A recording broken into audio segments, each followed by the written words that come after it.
Hello, welcome to learn writing. আজ আমি তোমাদের এই ভিডিওতে ক্লাস 6-এর lesson 1 it all began with ড্রিপের অ্যাক্টিভিটি 10A-তে যে রাইটিং স্কিল আছে সেটা লিখে দেখাবো।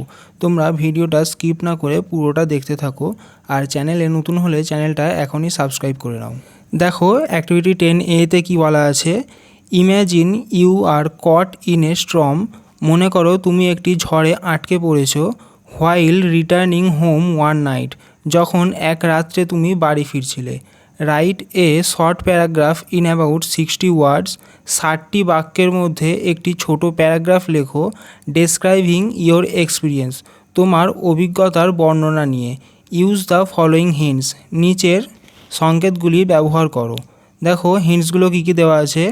Returning from Arne's place, sky darkened, wild wind, rain, no one around, how you reach home. এবার আমরা প্যারাগ্রাফটা দেখে নেব।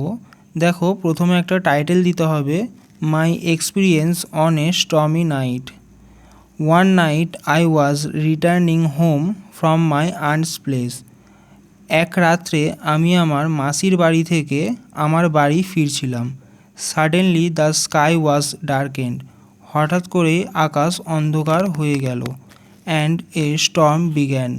আর একটি ঝড় শুরু হয়েছিল। Strong winds were blowing. ঝোড়ো বাতাস বইছিল। And heavy rain started to fall. আর ভারী বৃষ্টি পড়তে শুরু করেছিল। The road was empty. রাস্তাটি ফাঁকা ছিল। And there was no one around. আর আশেপাশে কেউ ছিল না। I was very scared. আমি ভীষণ ভয় পেয়েছিলাম। But I kept working slowly. কিন্তু আমি ধীরে ধীরে হাঁটতে থাকলাম। অ্যাট লাস্ট, অবশেষে, after a difficult journey through the storm, ঝড়ের মধ্যে একটি কঠিন পথ পেরিয়ে, I safely reached my home. আমি নিরাপদে আমার বাড়ি ফিরেছিলাম। এই ছিল প্যারাগ্রাফটা। তো তোমাদের খুব সহজ ভাষায় লিখে দেখিয়ে দিলাম। যদি তোমাদের এই প্যারাগ্রাফটা ভালো লাগে তাহলে একটা লাইক করো, বন্ধুদের মধ্যে শেয়ার করো, আর চ্যানেলে নতুন হলে চ্যানেলটা সাবস্ক্রাইব করে নাও।